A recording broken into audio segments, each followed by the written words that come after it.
الحمد لله نحمده ونستعينه ونستغفره ونعوذ بالله من شرور أنفسنا ومن سيئات أعمالنا. من يهده الله فلا مضل له ومن يضلل فلا هادي له. ونشهد أن لا إله إلا الله الحي القيوم الذي لا تأخذه سنة ولا نوم. ونشهد أن سيدنا وسندنا وحبيبنا وطبيبنا وطبيب قلوبنا ومولانا محمدا عبده ورسوله الذي أرسله بالحق بشيرا ونذيرا وداعيا إلى الله بإذنه وسراجا منيرا.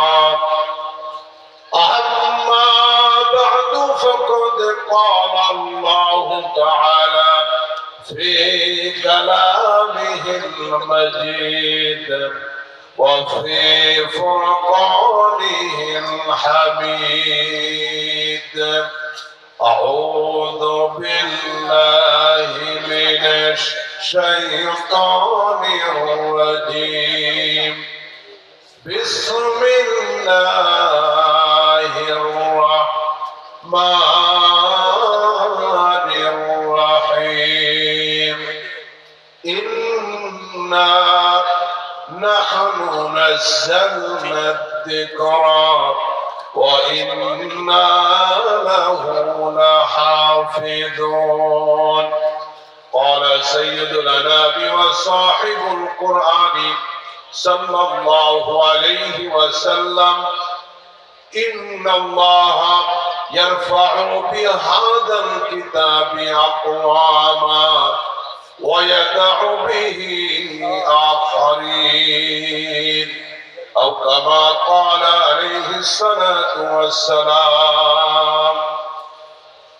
আল্লাহ সুবহানাহু ওয়া তাআলার দরবারে শুকরগুজার হচ্ছি যিনি দয়া করে মেহেরবানি করে ঐতিহ্যবাহী দ্বীনি বিদ্যাপীঠ জামিয়া ইসলামিয়া দারুল উলুম রূপগঞ্জের এই মহতী মজলিসে ইসলামী মহাসম্মেলনে আমাদেরকে আসার এবং বসার তৌফিক দিলেন। সেজন্য মুনিবের দরবারে শুকরগুজার হচ্ছি। আমরা সবাই বলছি আলহামদুলিল্লাহ। পবিত্র কালামুল্লাহ থেকে আমি ছোট্ট একটি আয়াতে কারিমা তেলাওয়াত করেছি, যে আয়াতে কারিমার ভিতরে আল্লাহ সুবহানাহু ওয়া তাআলা তিনি চ্যালেঞ্জ করেছেন এই পৃথিবীবাসীর নিকটে। তিনি একটি ঘোষণা দিয়েছেন, ও দুনিয়ার মানুষ, ইন্না নাহনু নাযালনা যিকরা ওয়া ইন্না লাহু লাহাফিজুন। এই পৃথিবীতে নিশ্চয় আমি নাযিল করেছি আল কোরআন এবং এটার হেফাজতের দায়িত্ব কিয়ামত পর্যন্ত এটার সংরক্ষণের দায়িত্ব পৃথিবীর কোন রাষ্ট্রকে দেওয়া হয় নাই, জাতিসংঘকে দেওয়া হয় নাই। নাযিল করেছি আমি আল্লাহ, এটার হেফাজতের দায়িত্ব আমি আল্লাহ গ্রহণ করেছি। হেফাজত করবেন কে? এটা জোরে বলা যাবে না কে? হেফাজতে কি আছে নাকি কোরআনের ভিতরে কোনো পরিবর্তন হয়েছে? আজকে ১,৫০০ বছর হয়ে গেল, ১৪০০ বছর পার হয়ে গেল, দুনিয়ার বহুত কিছুর ভিতরে পরিবর্তন ঘটেছে। সংবিধান পরিবর্তন হয়ে যায়, রাষ্ট্রের নিয়ম নীতি পরিবর্তন হয়ে যায়, কিন্তু আজ প্রায় ১৪০০-১৫০০ বছর পার হয়ে গেল, লাউহে মাহফুজ থেকে নাযিলকৃত আল্লাহর কোরআনটা সম্পূর্ণ অবিকৃত ভাবে সেইভাবে আছে এবং কিয়ামত পর্যন্ত সেইভাবেই থাকবে ইনশাআল্লাহ। কারণ এটার হেফাজতের জিম্মাদারি কার কাছে? যারা বলবেন না আল্লাহ রাব্বুল আলামিন এটার হেফাজতের জিম্মাদার নিয়েছেন, এবং এই কোরআনকে যারা হেফাজত করবে রব্বুল আলামিন তাদেরকে হেফাজত করবেন ইনশাআল্লাহ। মক্কার কাফের কুরাইশেরা এই কোরআনকে স্তব্ধ করে দেওয়ার জন্য মক্কার জমিনে বহু চেষ্টা প্রচেষ্টা করেছিল, কিন্তু কোনো কাজে লাগে নাই। আজকেও পৃথিবীর জমিনে বিশ্বব্যাপী এই কোরআনকে থামিয়ে দেওয়ার জন্য, এই কোরআনের মাদ্রাসাগুলি বন্ধের জন্য গোটা পৃথিবীর কাফেররা আজকে উঠে পড়ে লেগেছে, কিন্তু এই কোরআন চলতেছে। যত বেশি বাধা হবে, যত নিভে যাবার ষড়যন্ত্র হবে, রব্বুল আলামিন বিশ্বব্যাপী এর নূরকে তত ছড়িয়ে দিবে। এটা বন্ধ করা পৃথিবীর কোন রাষ্ট্র, পৃথিবীর কোন ক্ষমতার পক্ষে আল্লাহর কোরআনের নূরকে স্তব্ধ করে দেওয়া পৃথিবীর কারো জন্য সম্ভব হবে না। প্রিয় বন্ধুরা আমার, এই কোরআনে কারীমকে যে হেফাজত করবে, সংরক্ষণ করবে, রব্বুল আলামিন তাদেরকে হেফাজত করবেন যুগে যুগে। আল্লাহ রাব্বুল আলামিন তার ওয়াদা বাস্তবায়ন করে আসতেছেন। সূরাতুল লাহাব যখন নাযিল হলো নবীজির প্রতি, তাব্বাত ইয়াদা আবি লাহাবি ওয়া তাব, আবু লাহাবের স্ত্রী উম্মে জামিল রাসূলকে আঘাত করার জন্য, কারণ এই সূরার ভিতরে রব্বুল আলামিন আবু লাহাবের প্রতি এবং তার স্ত্রীর প্রতি অভিশাপ করেছেন। এইটা উম্মে জামিল দেখার পরে, শুনবার পরে নবীজিকে আঘাত করার জন্য একটা পাথর নিয়ে রাসূলকে মারতে যাচ্ছেন। নবীজি বাইতুল্লাহর পাশে পবিত্র কোরআন কারীম তেলাওয়াত করতেছেন। রাসূলের পাশে নবীর প্রিয় বন্ধু সিদ্দিক আকবর বসা। ইতিহাস বলে যে মুহূর্তে উম্মে জামিল পয়গম্বরকে আঘাত করার জন্য হাতের ভিতরে পাথর নিয়ে কাবার পাশে চলে গেল, নবীজির কাছে গিয়া উম্মে জামিল লক্ষ্য করে দেখলো, একটু আগেও তো মুহাম্মদকে দেখতেছিলাম, বলেন সাল্লাল্লাহু আলাইহি ওয়াসাল্লাম। একটু আগে ওখানে মুহাম্মদ বসেছিল, পবিত্র কোরআন তেলাওয়াত করতেছিল, কিন্তু এই মুহূর্তে তারে কেন দেখা যায় না? আবু বকর সিদ্দিক একা সেখানে, রাসূলকে উম্মে জামিল দেখতে পারে না, কিন্তু নবীজি উম্মে জামিলকে দেখতে পাচ্ছেন। উম্মে জামিল সিদ্দিক আকবরকে প্রশ্ন করে, আবু বকর সিদ্দিক, একটু আগে তোমার বন্ধু মুহাম্মদকে দেখতেছিলাম, কিন্তু এই মুহূর্তে তারে কেন দেখি না, সে কোথায় গেল? আবু বকর সিদ্দিক রাদিয়াল্লাহু তাআলা আনহু তিনি মনে মনে চিন্তা করলেন, যেহেতু উম্মে জামিল হাতের ভিতরে পাথর নিয়ে রাসূলকে আঘাত করতে আসছে, আবার এই মুহূর্তে আমাকে দেখে, কিন্তু রাসূলকে দেখে। আল্লাহু আকবার বলবেন না? উম্মে জামিলের চোখের উপরে একটা পর্দা দিয়ে দিয়েছেন কে? আরো জোরে বলেন কে?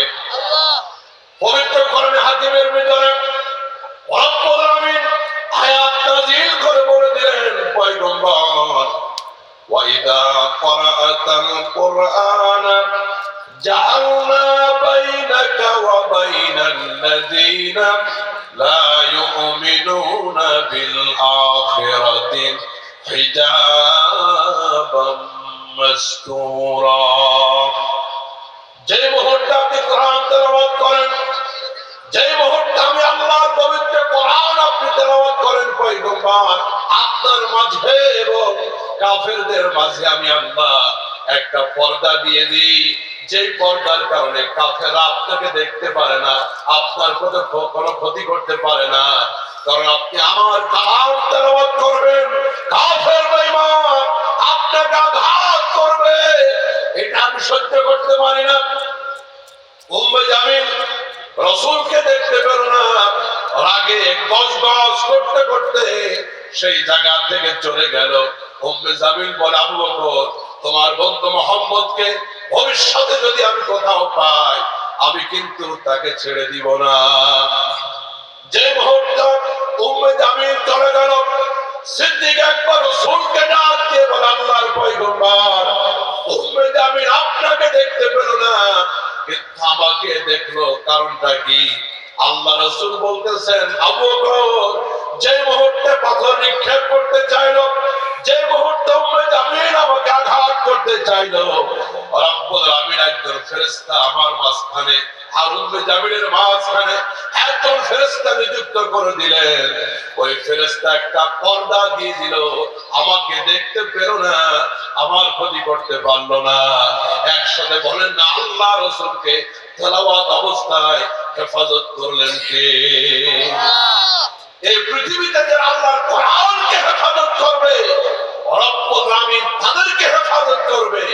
মোহতারাম হাজিরিন, এই গত কয়েক বছর আগে তুরস্কে একটা ভূমিকম্প হলো। গত মাসখানেক আগে আমার বাংলাদেশেও একটা ঝাঁকুনি আসছিল কিনা, ঘুমাই গেছেন মনে হয়? আপনারা কি টের পাইছিলেন? একটা ঝাঁকুনি এসেছিল, 5.5 মাত্রার ভূমিকম্প।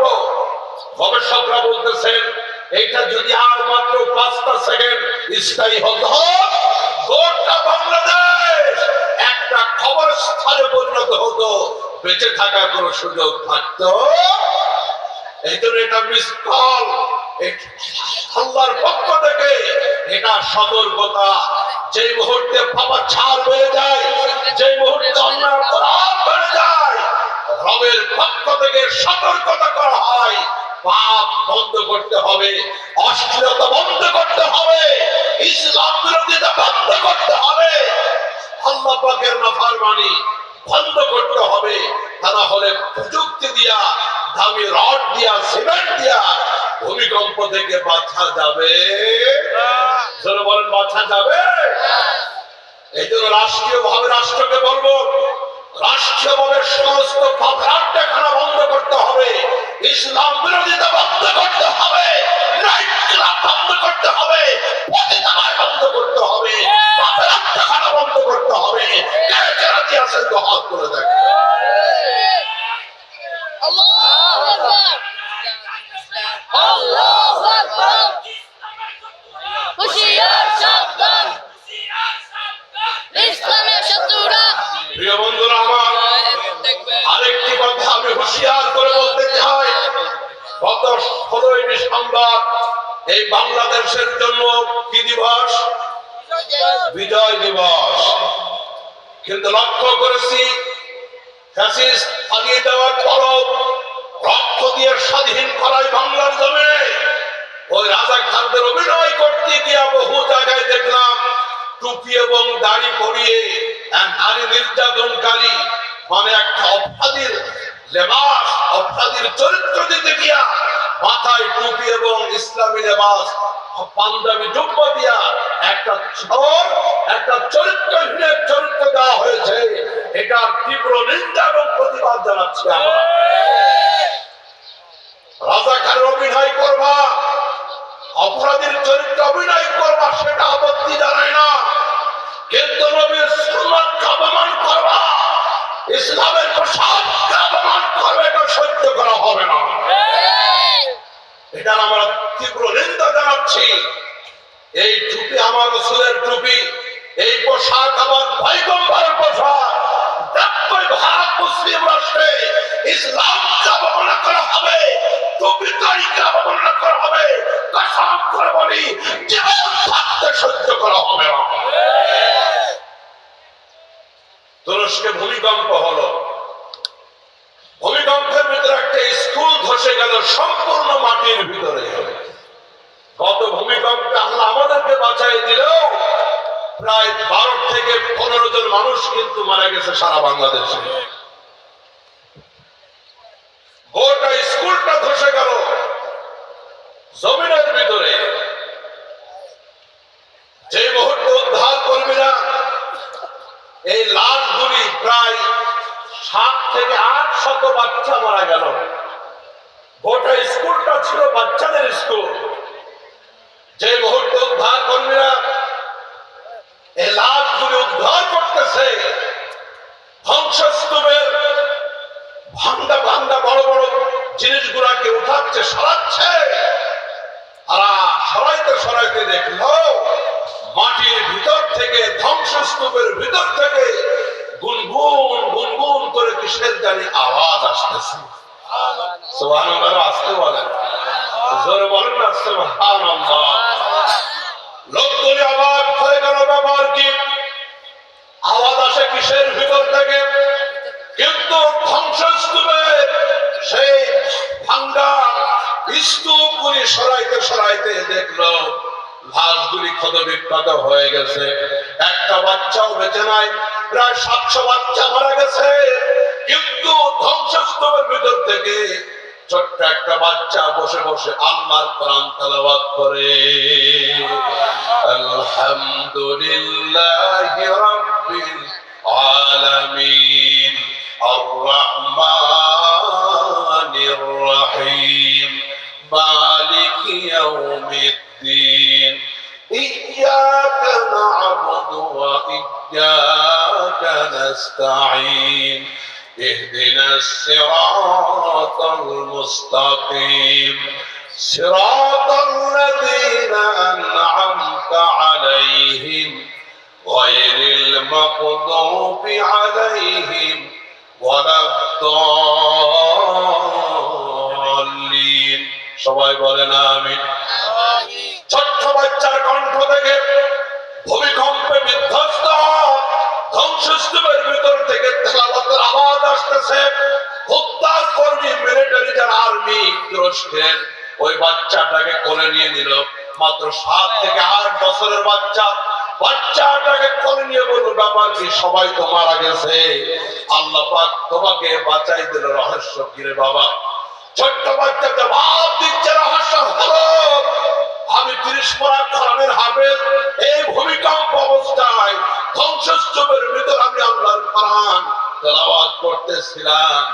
আজ 3টা দিন পার হয়ে গেল, রব্বুল আমিন তার কোরআনের বদৌলতে, তার কালামুল্লাহর ইজ্জতের খাতিরে আল্লাহ পাক আমাকে হেফাজত করেছেন। ইন্না নাহনু নাযালনা যিকরা ওয়া ইন্না লাহু লাহাফিজুন। রব্বে কারীম তার কোরআনকে হেফাজত করবে। এই কোরআনকে যারা হেফাজত করবে, রব্বুল আমিন তাদেরকে হেফাজত করবে। এইজন্য আসুন আমরা আল্লাহ পাকের কালামকে ইজ্জত করি, কোরআনের সাথে সম্পর্ক রাখি। আল্লাহ পাক আমাদের জীবনকে কোরআনময় করে দিক। সকলে বলুন আমিন।